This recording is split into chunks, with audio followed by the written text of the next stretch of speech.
नमस्कार दोस्तों, फिर से हाजिर हुए एक नई कहानी के साथ। दोस्तों, ये कहानी है बिहार राज्य के सिवान जिले के रहने वाले एक लड़के की, जिसका नाम था रवि। बहुत ही सीधा साधा मेहनती लड़का था। घर की आर्थिक हालत बहुत अच्छी नहीं थी, लेकिन रवि के सपनों में कभी कमी नहीं थी। दोस्तों, 2006 में रवि ने पहली बार दुबई का नाम सुना था, जब उसके गांव का एक ही लड़का वहीं से लौटकर बड़ी गाड़ी में आया था। बस उसी दिन से रवि के दिल में बैठ गया कि एक दिन वह भी दुबई जाएगा। बहुत मेहनत की, छोटा मोटा काम किया और 2 साल बाद 2008 में रवि दुबई पहुंच गया। वहां उसने शुरुआत में एक प्लम्बर के हेल्पर के रूप में काम शुरू कर दिया। दोस्तों, धूप, गर्मी, मिट्टी, पसीना सब सहा, लेकिन हार नहीं मानी। धीरे धीरे वह इतना अच्छा प्लम्बर बन गया कि एक दिन उसे एक बड़ी इमारत प्रोजेक्ट में लीड बना दिया। सालों निकलते गए, 10 साल बीत गए। दोस्तों, ये कहानी बहुत ही रोचक और अद्भुत कहानी है। आइए जानते हैं पूरी कहानी इस वीडियो में। लेकिन वीडियो में आगे बढ़ने से पहले आपसे गुजारिश है कि वीडियो को लाइक और चैनल को सब्सक्राइब कर लीजिए, ताकि हमारा हौसला और भी बढ़ता रहे।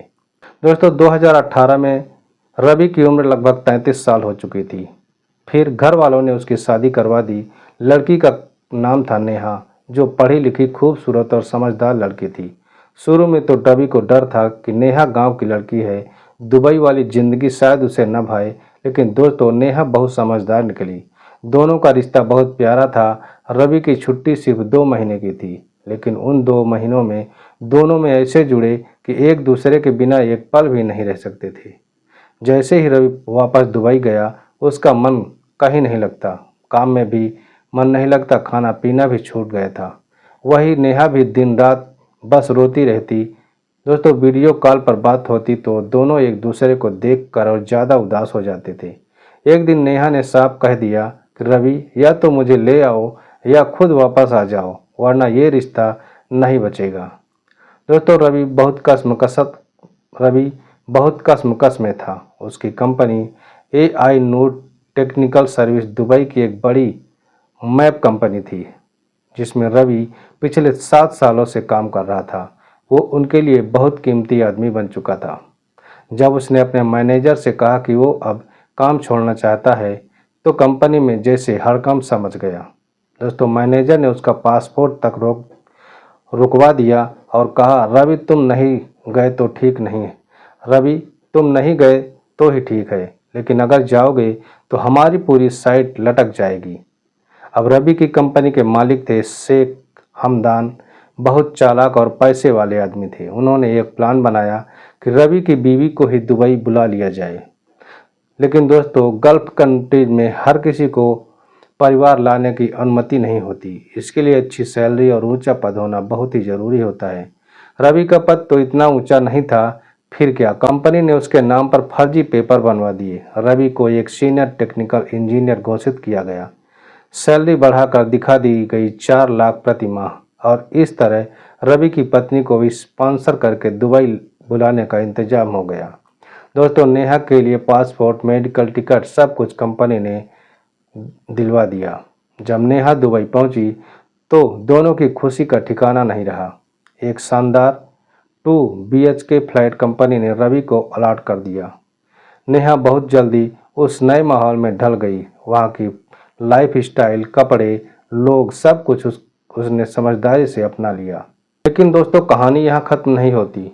एक दिन रवि के ऑफिस का एक बहुत ही पावरफुल सीनियर इंजीनियर था, जिसका नाम था साजिद कुरैशी, जिसकी उम्र लगभग 45 साल की थी। साजिद एक बांग्लादेशी मूल का था, लेकिन 20 साल से दुबई में था। बहुत असरदार और रसूखदार आदमी था। जब उसने एक दिन नेहा को रवि के साथ ऑफिस के फंक्शन में देखा, तो जैसे उसका दिल फिसल गया। उस दिन से साजिद के मन में कुछ गलत बातें पैदा होने लगी। वो बहाने बहाने से रवि को अपने पास बुलाने लगा और पूछता, नेहा कैसी है, उसे दुबई कैसा लग रहा है, रवि अपने घर बुलाओ ना, हमें भी मुलाकात का मौका दो एक बार। रवि को बात खटकती थी, लेकिन ऊपर वाला अफसर था, मना भी नहीं कर सकता था। एक दिन साजिद ने धीरे से कह दिया, रवि भाई, इस शुक्रवार को मैं तुम्हारे घर आ रहा हूँ। नेहा भाभी के हाथ का खाना जो खाना है। रवि के चेहरे की हवाइयाँ उड़ गई। उसने बहुत कोशिश की मना करने की, लेकिन साजिद नहीं माना। तो शुक्रवार का दिन आया। रवि और नेहा ने कई तरह का खाना बनाया। जब साजिद घर आया तो उसकी नज़रें सीधी नेहा पर जा टिकी थी।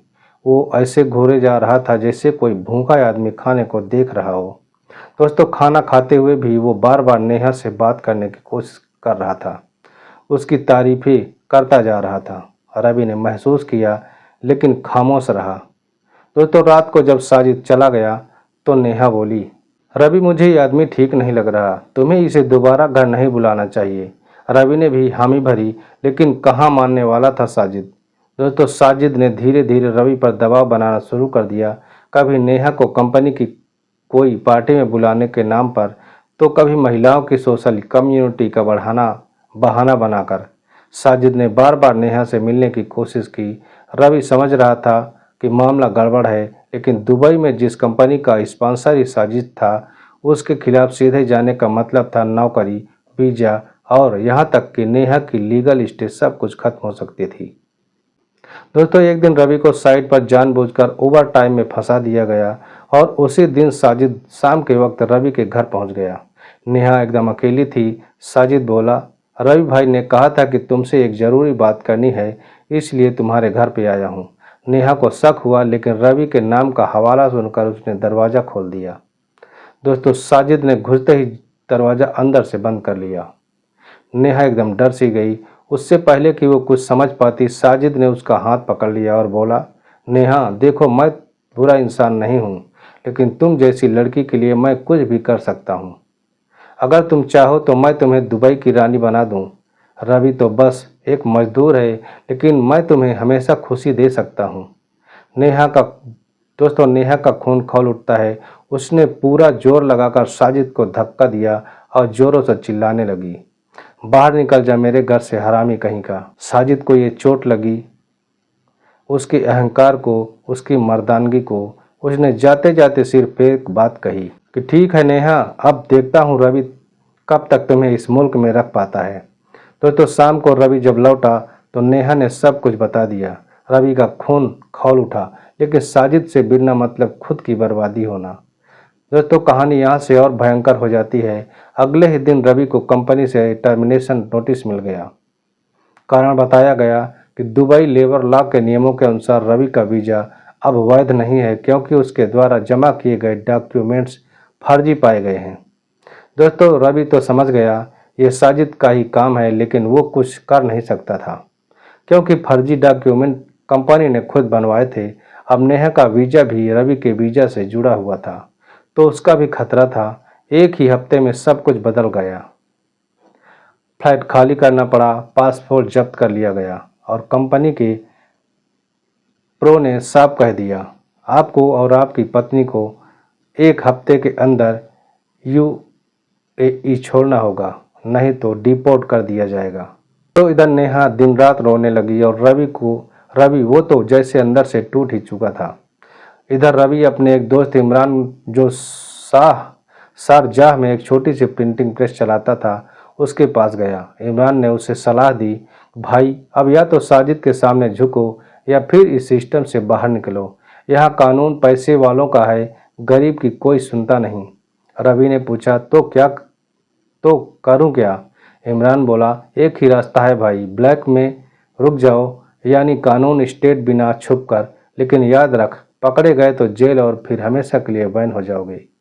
दोस्तों, रवि बहुत डर गया, लेकिन जब नेहा ने उसका हाथ पकड़कर कहा कि रवि, तुम जैसा कहोगे मैं वैसा ही करूँगी, लेकिन मुझे तुम्हारे साथ रहना है, चाहे जो भी हो।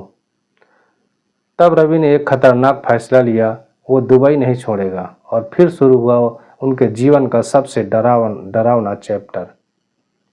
दोस्तों, रवि और नेहा अवैध रूप से दुबई में रह रहे थे।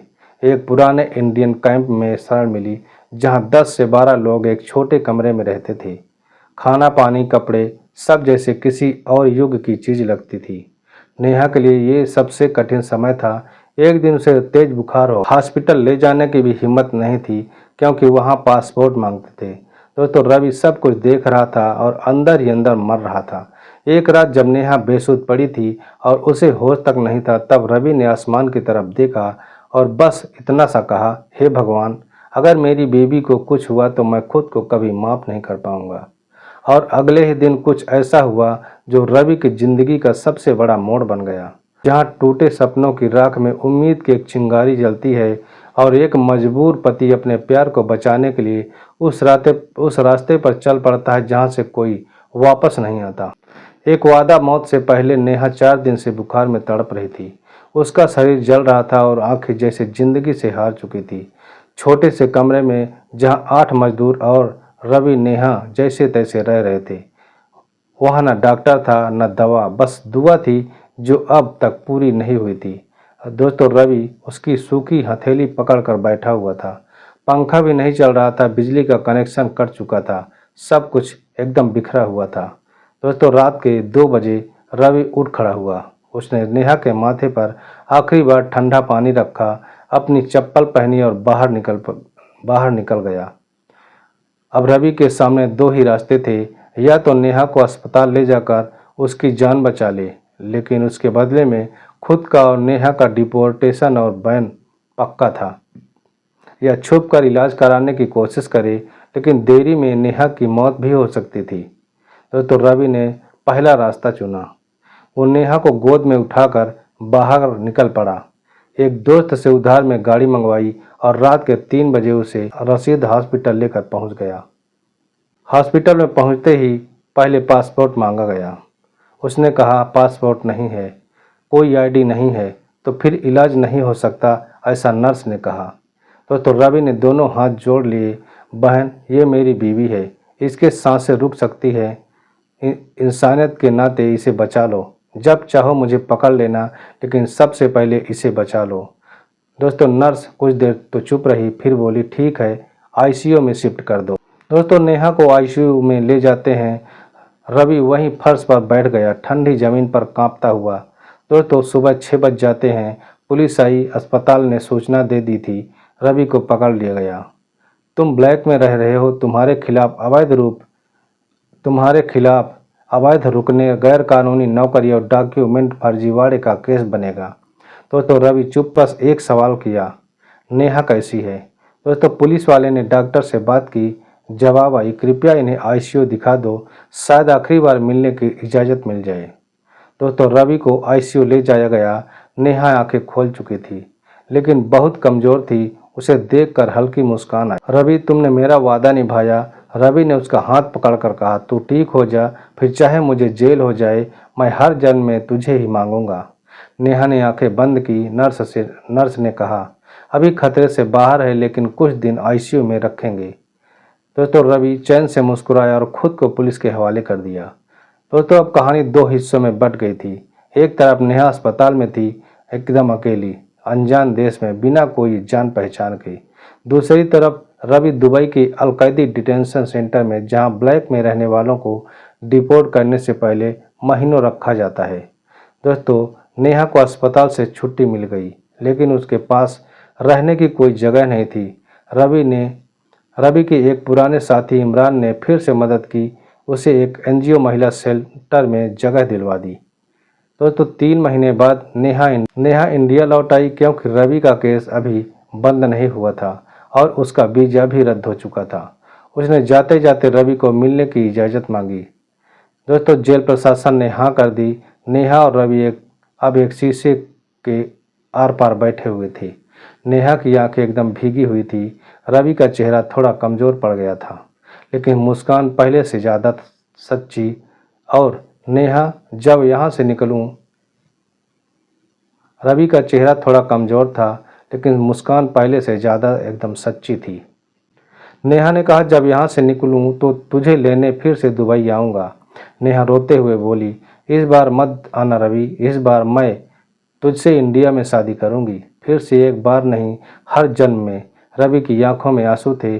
उसने शीशे के पार हाथ बढ़ाया और दोनों ने हाथ मिलाया, एक वादा फिर से किया। और 3 महीने बाद रवि को इंडिया डिपोर्ट कर दिया गया। दोस्तों, यूएई से 5 साल का बैन लगा।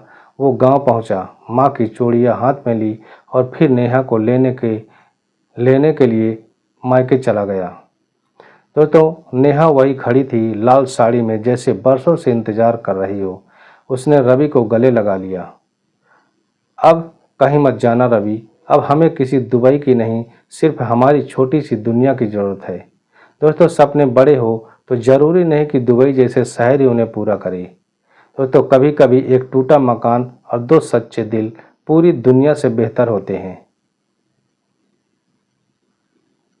दोस्तों, इस कहानी को सुनाने का उद्देश्य किसी को परेशान करना नहीं, किसी का दिल दुखाना नहीं, बल्कि आपको सचेत करना है, आपको जागरूक करना है।